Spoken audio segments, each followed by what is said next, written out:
அஸ்ஸலாமு அலைக்கும் ஃப்ரெண்ட்ஸ், வணக்கம். Welcome to Rahmi's kitchen. நம்ம இன்றைக்கி எக் கறி பண்ண போகிறோம். அதுக்கு என்ன தேவை, எப்படி பண்ணுறதுன்னு பார்ப்போம். ஒரு அரைக்கு கம்மியான தேங்காய் எடுத்துக்கோங்க சிரண்டந்து. அது கூட ஒரு ஹாஃப் டமோட்டாரு, அப்புறம் கொஞ்சம் கொத்தமல்லி தழை, இத்தனையும் போட்டு நல்லா பேஸ்ட்டாக அரைச்சிக்கு எடுத்துக்கோங்க. இதை அரைச்சி எடுத்துக்கலாம். பாருங்கள் ஃப்ரெண்ட்ஸ், தேங்காய் நல்லா நைஸாக அரைச்சாச்சு. தக்காளி, தேங்காய், கொத்தமல்லி 3 அரைச்சிருக்கு. இப்போ மற்றதில் எப்படி பண்ணுறதுன்னு பார்ப்போம். ஃப்ரெண்ட்ஸ், எக்கு கறி பண்ணுறதுக்கு எப்படி பண்ணுறதுன்னு பார்ப்போம். ஃபஸ்ட்டு கடாயை வச்சு ஒரு 3 டேபிள் ஸ்பூன் அவ்வளோ எண்ணெய் ஊற்றிக்குங்க. எண்ணெய் காஞ்ச உடனே கொஞ்சம் கடுகும் ஜீரகமும் போட்டு அது போட்டுட்டோம். அதுக்கு பிறகு கடுகு வெடிஞ்ச பிறகு ஒரு வெங்காயம், 2 பச்சை மிளகு, கொஞ்சம் கருவேப்பிலை அறுத்து வச்சுருக்கிறேன். இதெல்லாம் போட்டுக்கலாம். இது வணங்க தான் செய்யணும், ப்ரௌன் கலர் ஆகக்கூடாது. இது கொஞ்சம் நல்லா வணங்கணும். வணங்குற வரைக்கும் ப்ரௌன் ஆகக்கூடாது. நமக்கு குழம்புல கிடைக்கிறதுக்கு தான் இது அப்படி பண்ணுறது. கொஞ்சம் நேரம் வணக்கலாம். நான் இன்றைக்கி எக் கறி மாங்காய் போட்டு பண்ண போகிறேன். கொஞ்சம் தோத்தாப்பரி மாங்காய் இருந்தது, ஒரு ஹாஃப் மாங்காய், அது போட்டு பண்ணலான்னு. நீங்களும் ட்ரை பண்ணுங்க, ரொம்ப நல்லாயிருக்கும். ஆக்சுவலி புளி மாங்காவும் போடலாம். நான் இன்றைக்கி அது கொஞ்சம் புளி குறைவாக யூஸ் பண்ணுறதுனால நான் அந்த மாங்காய் யூஸ் பண்ணுறேன். கொஞ்சம் நல்லா இதானோன்னு நம்ம இஞ்சி பூண்டு பேஸ்ட்டு ஒரு ஸ்பூன் எடுத்து வச்சுருக்குறோம். அது போட்டுக்கலாம். இதில் போட்டு அந்த இஞ்சி பூண்டு பேஸ்ட்டு பச்சை வாசனை போகிற மட்டும் இலக்கி கொடுத்துக்கலாம்.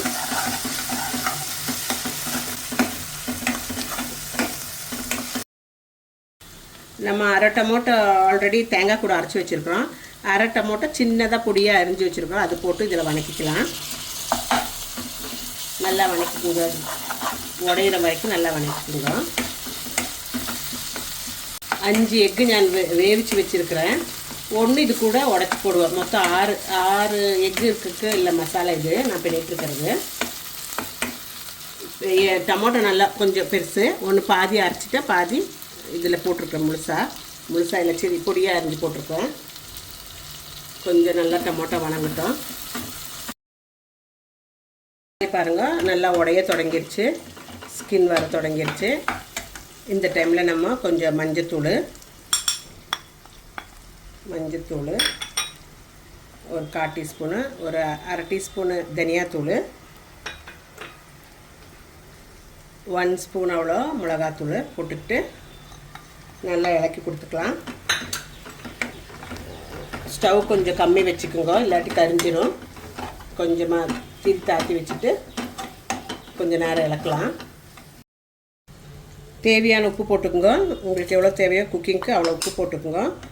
உப்பு போட்டவருக்கு இது நல்லா போகிற வரைக்கும் கொஞ்சம் இலக்கி கொடுத்துக்கோங்க. நம்ம மசாலாவில் பச்சை வாசனை எல்லாம் போயிடுச்சு. நம்ம மாங்காய் கட் பண்ணி வச்சுருக்குறோம் இல்லைங்களா, அது போட்டுக்கலாம். நான் ஒரு காவாசி மாங்காய் தான் எடுத்துருக்குறேன். அது போட்டுட்டு இலக்கி விட்டுட்டு தேங்காய் ஊற்றிக்கணும். இந்த மாங்காய் வேகணும், அது வரைக்கும் இந்த தேங்காய் கொதிக்கணும். தேங்காய் கொத்தமல்லி தக்காளி அரைச்சது ஊற்றிக்கிட்டு வேணுங்கிற அவ்வளோ தண்ணி ஊற்றிக்கலாம்.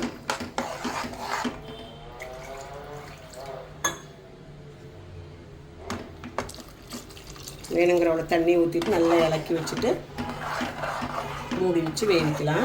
மாங்காய் வேகணும் தானே, தண்ணி பத்தாது, இன்னும் கொஞ்சம் தண்ணி ஊற்றலாம்.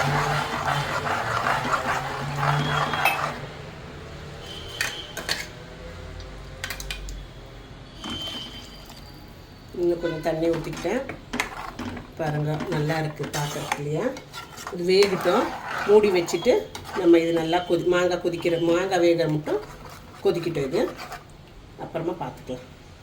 என்னாச்சு பார்ப்போம். பாருங்கள், நல்லா கொதிச்சிட்ருக்குது. மாங்காய் வெந்திருக்கான்னு பார்க்கலாம். மாங்காய் வெந்திருக்கு. ஒரு எக் மாத்திரம் நான் இதுலேயே உடச்சி ஊற்ற போகிறேன். ஸோ உடச்சி ஊற்றுறது முதல்ல செய்திருவோம். உடச்சி ஊற்றிடலாம். உடச்சி ஊற்றிட்டு கொஞ்சம் மிக்ஸ் பண்ணி விட்டுட்டோம்னா அது அங்கங்கே எக்காக கிடக்கும். உடச்சிட்டு மிக்ஸ் பண்ணி விட்ருங்க. உடச்சி ஊற்றிட்டு இது மிக்ஸ் பண்ணி விட்ருங்க. இது அதுக்குள்ளே கிடந்து எல்லா இடத்துலையும் அது நல்லா ஒயிட்டாக நல்லா தரியாக கிடக்கும். நல்லாயிருக்கும் பார்க்குறக்கு. ஒரு 2 மினிட் இதில் கொதிக்கிட்டோம். அது வேகணும் தானே, அந்த எக்கு வேகிறதுக்கு வேண்டி கொதிக்கிட்டோம். பாருங்கள் ஃப்ரெண்ட்ஸ், கறி எவ்வளோ லவ்லியாக இருக்குது பார்க்குறக்கு.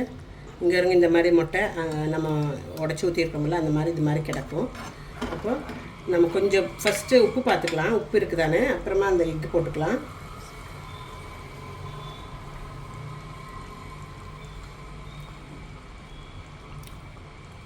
எல்லாம் கரெக்டாக இருக்குது. அப்புறம் வேவிச்ச எக்கு நம்ம போட்டுக்கலாம். வேவிச்ச எக்கில் இந்த மாதிரி ஒரு வரையை போட்டுக்குங்க. அப்போ மசாலாலாம் உள்ளே போயிட்டு நல்லா டேஸ்டியாக இருக்கும். எப்படி எண்ணெய் தெளிஞ்சு வந்திருக்கு பார்த்தீங்களா?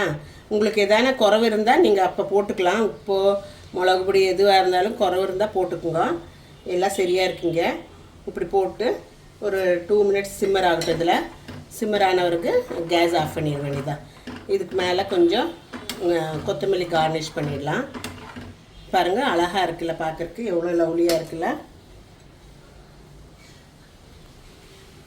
நம்மளோட எக் கிரேவி ரெடியாக இருக்குது. நீங்கள் இது ரைஸ் கூட, சப்பாத்தி கூட, தோசை கூட, இட்லி கூட எல்லாம் சாப்பிட்லாம். ரொம்ப டேஸ்டியாக இருக்கும்.